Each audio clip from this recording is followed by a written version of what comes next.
Hello, hello mga kalodi. Update ko na saan si Pobre mga kalodi. Mga kalodi. Si Pobre mga kalodi andito sa Zamboanga City. Ayan mga kalodi. Mayroon akong sa inyo, introduce na product. Ito ay nagpapagaling ng kung kahit anong sakit. Kaya ito andito si Princess Pobre mga kalodi, of course. Ayan. Yan yung model natin. Ayan. Yan po yung product na na magpagaling sa mga taong may mga sakit. Kaya yan po yung product na yan. So, ito naman ito isa sa manager dyan sa product at ito naman yung pasyente natin. Ayan na, para talagang explain na siya yung mag-explain. So, ito manager. So, ano po yung makukuha natin? Ano po yung mga instruction dyan sa itong coffee na tinatawag na, coffee na tinatawag na healing coffee? Yes.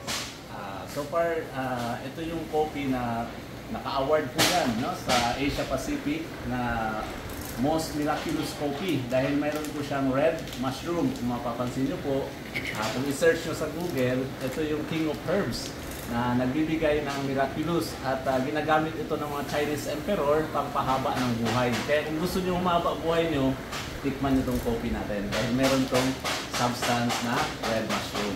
Okay. So ngayon tanungin natin Princess Pobre mga kalodi. Siyempre yung talagang magpatunay na talaga na yung coffee na yan ay talagang nagpapagaling talaga. So ma'am Lendy, so ano po yung experience nyo? Bakit ma-introduce nyo ito sa ating mga kalodi na yung may mga sakit, kung ano sakit sa katawan at talagang epektibo para gumaling ang ating mga kababayan na kapuspalad na yung mga mahirap na talagang hindi maka-afford ng medisina na mamahaling medisina. So ito na lang yung inumin nila. So okay, magbigay ka ng halimbawa. Okay. Uminom lang ako ng coffee. Blood pressure. Okay na, bumalik sa normal. So ito po yun. Ito yung sinasabi ninyo na ginawa ka ni Prince Broccaloy. Uminom lang ng isang beses sa isang araw. Walang side effect. Oo. Wala siyang side effect pero gumaling po. Oo. Yung pasyente po natin si Lendy ay mayroon po siya loading ng mayroon po siyang problema sa kanyang kidney.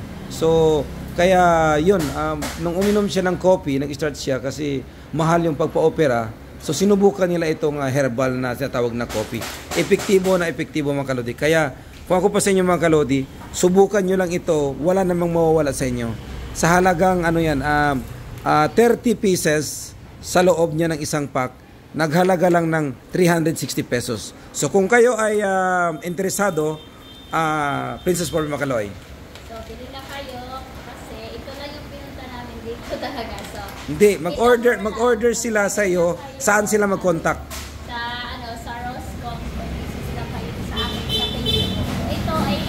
Para makatulong sa inyo. Kasi painom namin to sa papa ko. So, okay, mag-message kayo sa Facebook ko. At ito, hand-carry na ako. Ayaw na, huwag na kayo mag-inom na coffee. Kasi, mas maraming coffee. Ito kasi, mas lang siya, mababa. So, try natin ha. Okay. So, yun mga kalodi So, i-try natin ito mga kalodi. So, i-contact nyo lang yung, yung Facebook ni Roscom, yung si Princess Pobre mga kalodi. Siyempre yan. At saka siguro na explain na natin lahat. So yan mga kalodi So the more you give, the more receive ang kalusugan at kayamanan. Ayan mga kalodi, mahal naman ko yung mga kalodi. Gusto ko lang talaga kayong tulungan. Alam nyo naman itong charity channel natin na tumutulong talaga lalong-lalo na sa mga mahirap. Okay mga kalodi, love. Okay, bye-bye. Bye-bye Prince mga kalodi, bye-bye. Thank you.